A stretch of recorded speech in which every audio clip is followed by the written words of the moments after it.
Hey guys, welcome to Celia's Playlists. Today I'm here with Lila Wilde, who is a pop and new disco singer and songwriter and performer from New York. And I'm so excited to have you here, Lila. It's always fun to find a new New Yorker that I have not met yet. So I'm glad that we connected through Threads. Yeah, small world. Definitely. Thanks for having me.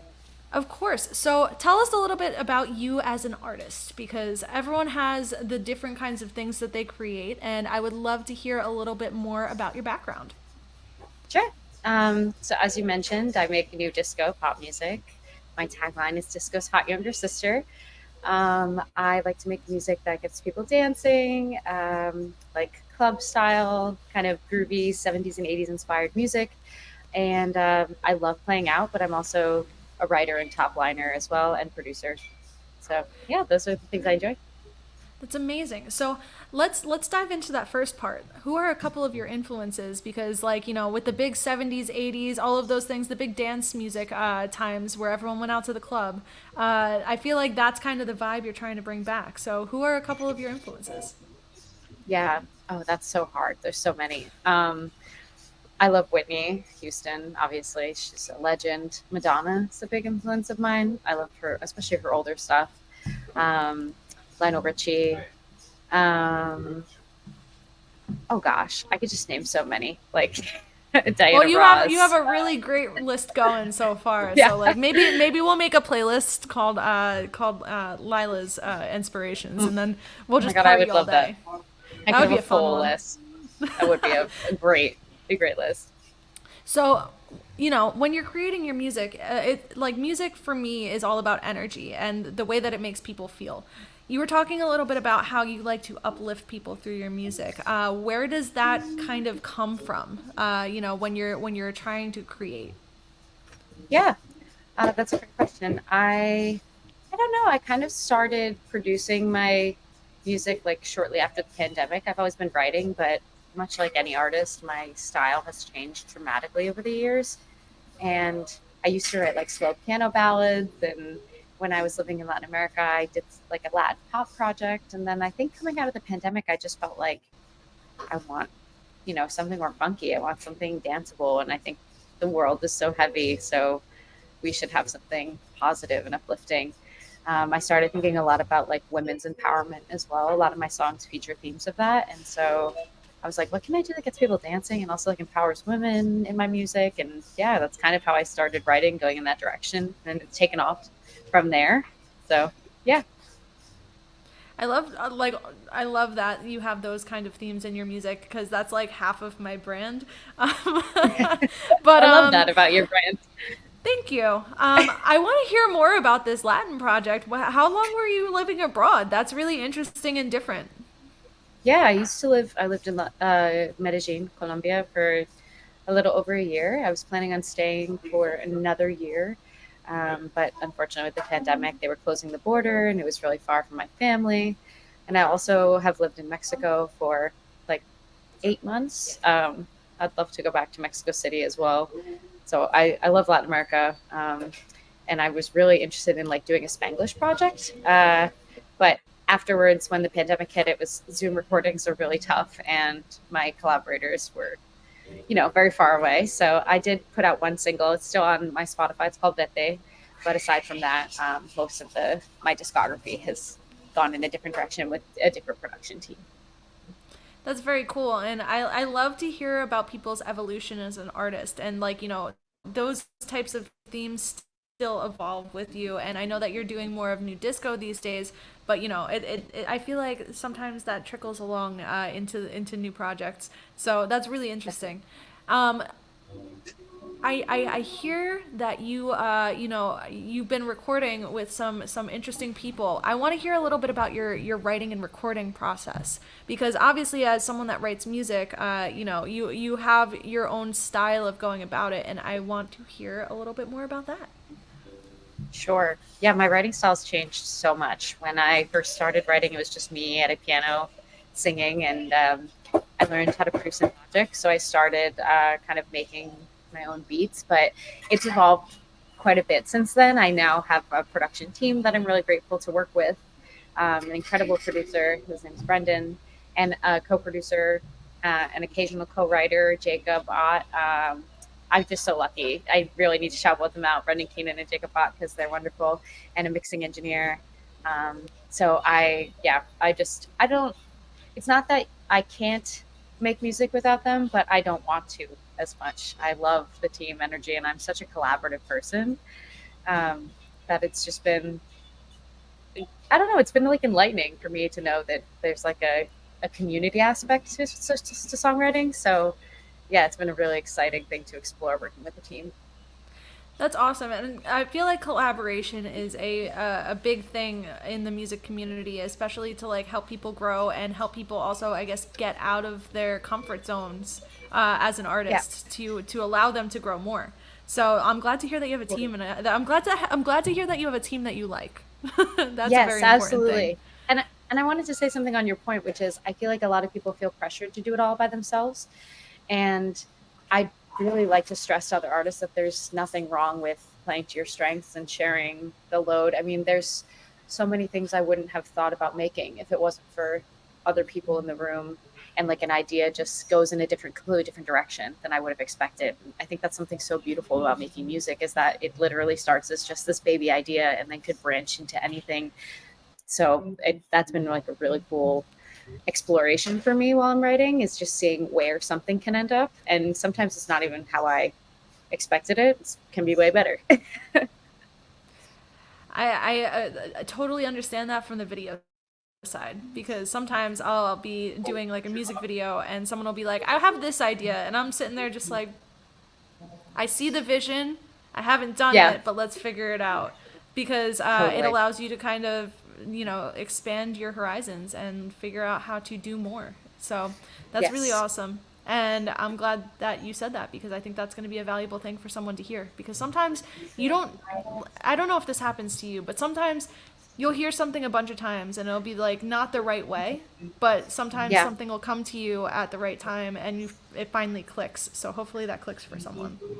Yeah, and I think like the way people write is all different. Sometimes you sit down and a song just spills out of you in 10 minutes and it's a great song, and then sometimes you have to bang your head against a wall for a month until you get like the right chord progression, or just finagle the melody a little bit, tweak the lyrics. And I think there's nothing wrong with it happening in different ways. Sometimes you have to exercise that creative muscle.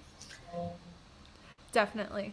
So I want to pivot real quick because I hear that there's Please. talks of you working on a music video, and I happen to be someone that does music videos. So I would Oh my love to gosh. hear, what is on the horizon because as someone who loves all things music videos, I'm very excited. I, it's been my dream to make a music video, honestly. But as an independent artist, like budgets are tight, so you have to be very selective.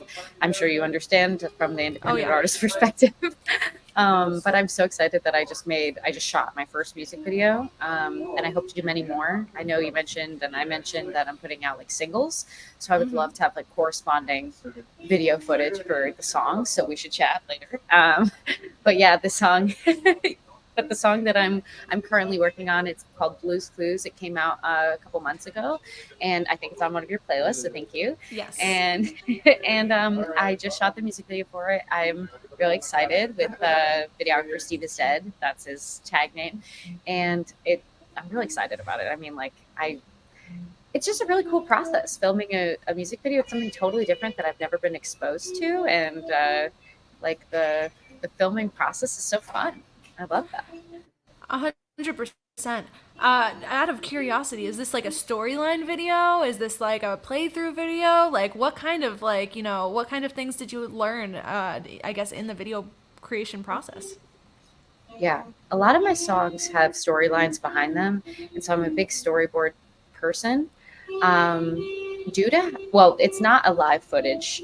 There is a story, yes, but due to how quickly we had to shoot it, the idea changed pretty drastically from where I originally storyboarded it. But there is a story behind it, and I think the song, if I may, the song talks about like waiting for someone you're interested in to take notice and call you back. And so the story kind of follows some different characters waiting and being by the phone. That's really cool. This was actually the song that I found you through, I believe, when we met on Really Threads. Yes, I believe it was crazy. that, and I do remember Blues Clues, and you were actually one of the first people that I found on Threads. So hi, That's nice to actually crazy. like meet you via Hey, internet. Um, I but love I want threads. to like I love Threads too. I had to take a quick hiatus to do a project, but now I'm like making my way back on there. So hopefully Nice. Threads welcomes me back. The But community is waiting. the community is waiting. I love to hear that. I want to talk a little bit about, I know you're dropping a single a month, and I know that that's kind of the strategy that a lot of people are using right now for the internet. Um, what made you come to that conclusion that you're going to try and, drop it in that way? Yeah, I think it's two parts. The first is I'm not entirely sure that people have the attention span for an album from an artist that they haven't kind of grown to like yet. I mean, if you only have a few songs, it's hard to kind of latch on to an artist. You might like a tune from them, but you want to kind of be engaging with their content pretty consistently. Um, and but the other part is purely financial. I mean, it's very expensive to cut an album these days, whereas like I can keep making songs kind of semi consistently and always have something to promote and always have something to push. Also, Spotify, the way they do their playlisting now is like a little bit strange. You can only pitch a song at a time. So even if I did make an album, I can only pitch one song off the album. So I would eventually like to put out an album, but currently I'm just working on building up my body of work through singles.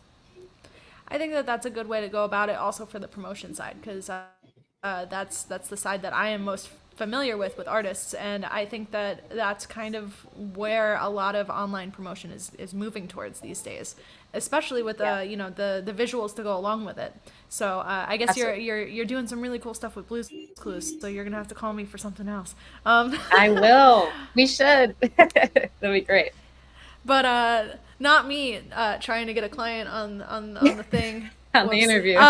So on the Always interview, working. well, when it comes to the internet, you never know where everyone is. So like the fact that you are probably an hour from me in the place that you are sitting right now is crazy. So That is. It's the small world it for sure. it's really a small world. And I'm really glad that we met on Threads.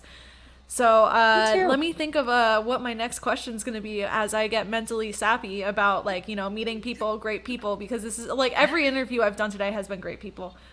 Yeah.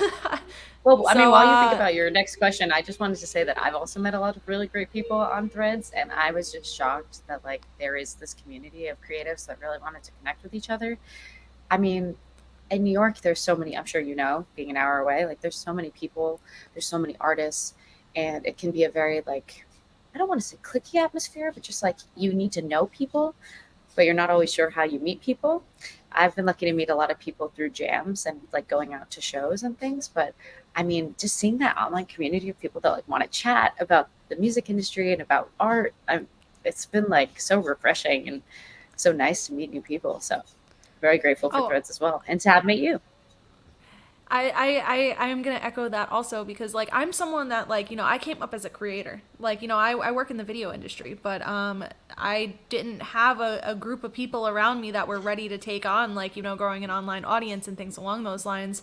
And I accidentally fell into the music community on Long Island because I was doing a podcast. So like you never know how the internet is going to affect you, and who is going to see your stuff, which is why you need to keep creating, in my opinion. Yeah, and pushing on all avenues because you never know which platform is going to be the one that works for Oh you. yeah, 100%. So, uh, I guess backpedaling back to your career of things. Yeah, please. We went on a small tangent. If there was like a person that came up to you and said, "I want to get into creating music and I don't know where to start," what would be your piece of advice for that person? Hmm, that's tough. I guess like creating music, it's there's so many different like stages of it. Do you mean like the writing? They want to get into writing because I would direct them in an area. If it's like I want to get Wherever into the you want music to go, industry, I however would you say want to take it.